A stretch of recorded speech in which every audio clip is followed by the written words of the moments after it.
All right. So, blessings and greetings to you all. And I've been told that I can just kind of flow. Well, not kind of flow, but just flow. I have a habit of using that word kind of that I'm going to have to break. I guess break it in the way that I've been using it. Yeah. Because you put kind of in front of some things, it kind of, there I go again. It tends to um, minimize, minimize the value of what's being spoken or said you know, or diluted. And I don't want to do that. For those of you who do not know, I am Brandy. And I want to read this verse because this is a verse that I have in my binder of verses to confess and read over daily. And I don't read all of the verses daily, but it's some that just stick out. It's some that I'll end up turning the pages and going through. And I have a binder. When I say a binder, it's a binder full. And I'm still adding to. And this is from Job, the book of Job. And this is a verse that keeps coming up in several of the words that I have listened to and that I'm listening to.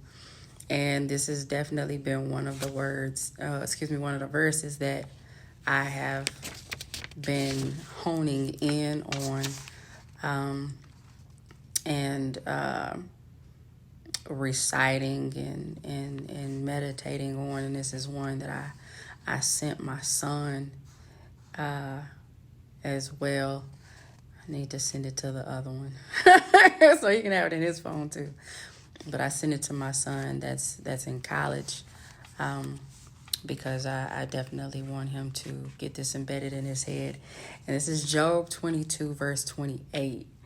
Yeah, you know what it is. It says, you will succeed in whatever you choose to do, and light will shine on the road ahead of you. And there are many different, versions to this, of course. This is the New Living Translation, and I like it too. There is another one that I have in my binder that that reads a bit differently about you will. What did it say? You will decree a thing, and it shall be established for you, and light shall shine upon your ways. It was something of that nature, and I think that reading different versions of this is also a great thing. But I wanted to kind of blessed Jesus, take that back. I wanted to flow in this a bit and just give some encouragement as far as that goes, because so many times we will think about what it is that we have not succeeded in. We will think about what it is that has not gone right, that does not look like it's going right, what other people have indirectly or directly implanted into our minds about, what we're doing or not doing. And I don't think that some people understand that even in them trying to be motivational, they're being very discouraging sometimes. There's a way to say things, and oftentimes it'll come out as a person seeming like or sounding like a failure. You're stagnant, you're idle, you're a procrastinator. And there's ways to let certain things that need to be changed in a person's life. There's a way to let that be known without stating it in those in that manner. I'll say it like that. When I was in daycare, when I had a home daycare, we used to have to learn how to speak to the kids from a positive standpoint, even if we were telling them, in so many ways to not do something. We couldn't be like,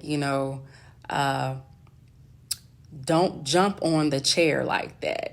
Don't jump on the chair, you're going to fall. But we'd have to have another way of saying that. Like, sit in the chair so that you don't fall.